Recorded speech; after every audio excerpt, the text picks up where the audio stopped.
Hi, my name's Sheehan, and today I'd like to talk about Pre-Socratic Philosophy, a very short introduction by Catherine Osborne. This was first published in 2004. And I'm one of these people who quite likes this series of books. I often find myself in a bookshop and I think, oh, what can I learn about next? And I'm often drawn to the little carousel displays they have with these books in, and I've reviewed and looked at quite a few of these on my channel. I find that they tend to be in two camps, these books. They're either really interesting, accessible introductions to the subject, or they can be rather dense, unwieldy texts despite their brevity. And I'm glad to say this is in the former category. This is a very well written one, actually.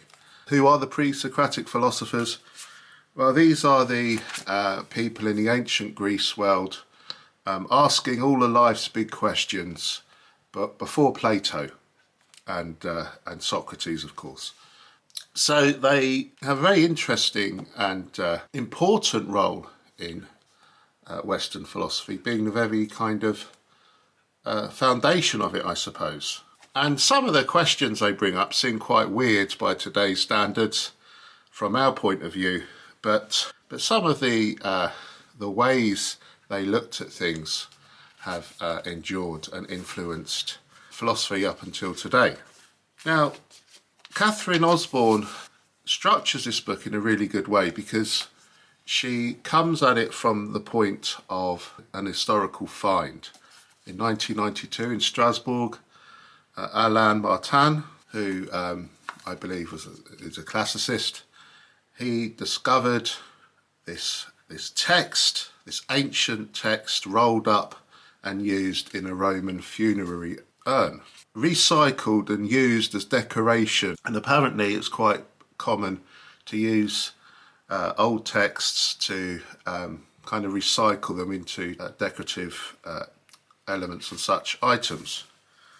And it turned out that when they looked at these papyrus rolls used on this urn, they found it to have the text of a pre-Socratic philosopher named Empedocles. And what's fascinating is there is very little original writing from these pre-Socratic philosophers. Most of what we know about their writings, we know second-hand from subsequent thinkers, people who were familiar with their texts, but the original texts have been lost to the sands of time. So when this was found, it's very exciting, and they have a date. They put the text into a database, and they realised it was part of the writings of Empedocles. And because these writings and similar finds correlate to what later writers in antiquity thought about the pre-Socratic philosophers, it helps prove the veracity of what people thought these guys wrote and believed, and the kind of questions they asked. So it's a very interesting frame work in this book. And then Catherine Osborne goes on to talk about some of the key figures in pre-Socratic philosophy. They all lived in the ancient Greek world, and we're looking at about 600 BC up until about 420 BC. Now, Empedocles, whom this fragment of a text was found in 1992, he lived in Agrigento in southeast Sicily, and he put forward the idea of this cycle. Life exists in this repeating cycle where we begin with unity and love, but then gradually things move apart. This unity is threatened, dissension occurs, this unity splits up into strife and division, violence and warfare. But then this is brought back together again, and the whole cycle starts again. Empedocles apparently was also the guy who put forward the idea of the four elements, that the world was made up of earth, and fire, water and air, which other pre-Socratic philosophers seem to adapt to their own purposes. We then come to a figure called Parmenides. And Parmenides was what we call a monist. He believed that nothing ever changes. Despite appearances of change, what we have in front of us is a never-changing, eternal reality. He said this: "You can't make one stuff turn into lots of things. One is one and all alone, and evermore shall be so." So he's basically saying that nothing changes. And this is perhaps a reaction against people who believe that the earth is in flux and that things from these basic elements are continually being created and altered and metamorphosized. Now, Parmenides not only put forward this view, but his arguments were rigorous. He believed in arguing his point, supporting his argument with proofs and evidence. So Parmenides is often seen as one of the first people to put store in rigorous debate and well-founded argument.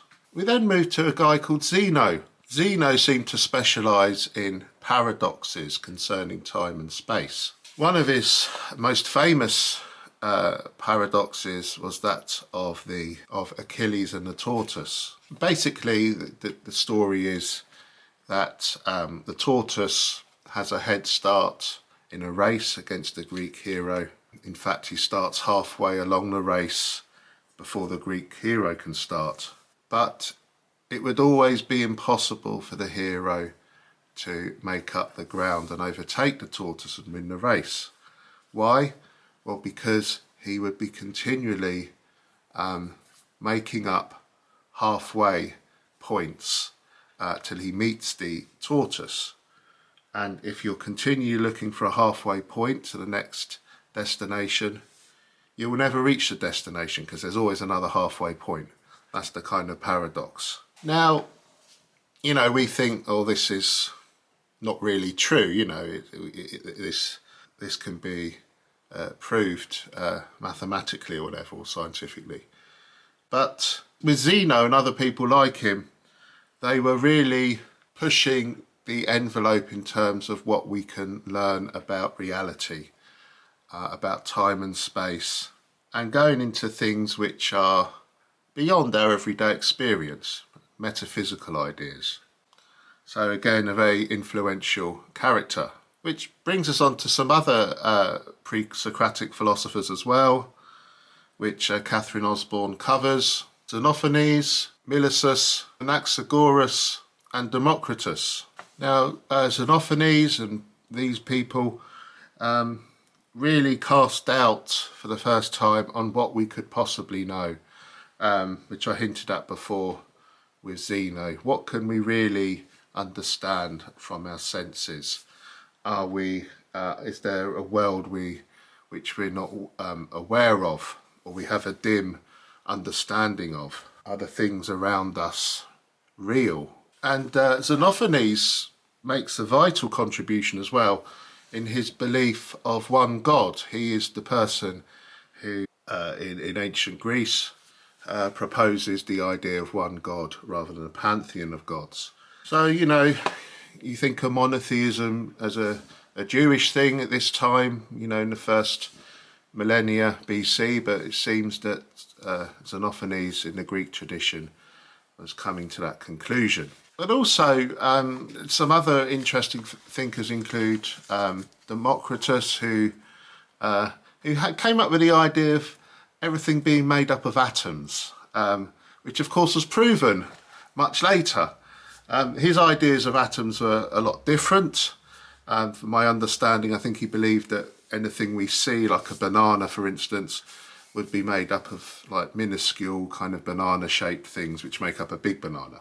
But even so, you know, what an idea, which he kind of intuited, which we couldn't see, no one could see then, which was later proved to be by and large correct. In chapter 5, Osborne talks about Heraclitus. Heraclitus is very much a foil to Parmenides. Parmenides believed everything is one, unchanging. Heraclitus believed everything was in flux. He famously said that you can't stand in the same river twice, meaning that the water's always moving, it's never really the same river.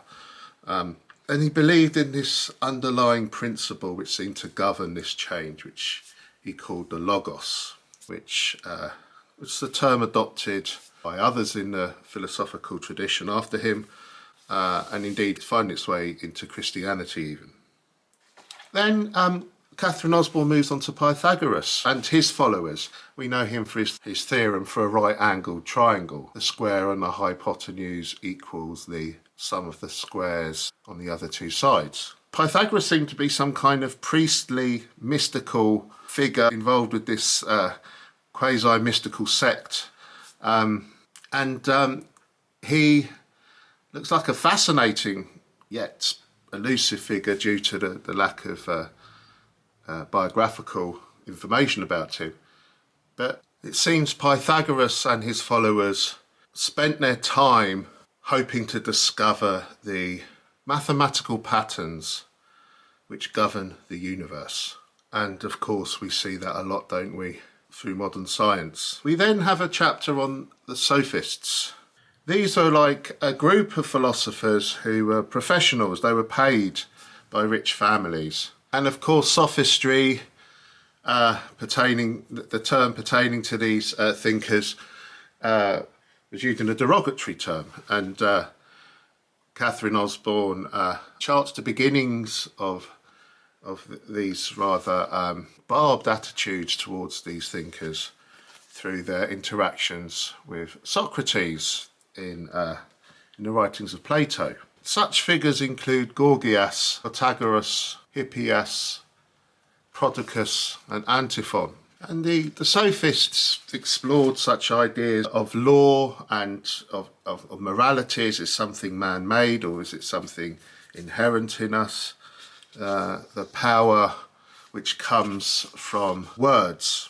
Gorgias famously composed a speech defending Helen of Troy, the woman who launched 1,000 ships, who caused the Trojan Wars and all the bloodshed, etc.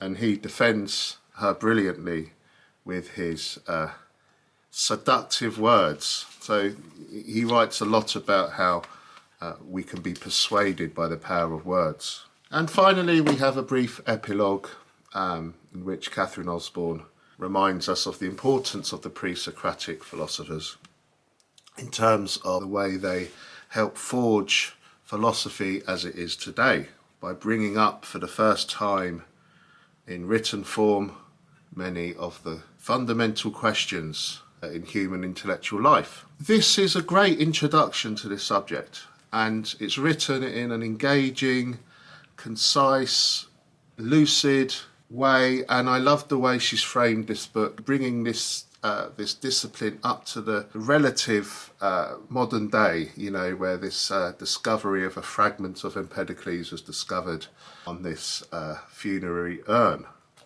So I do recommend this book. I think this is one of the best very short introductions I've read, and thank you for watching. Happy reading. Bye.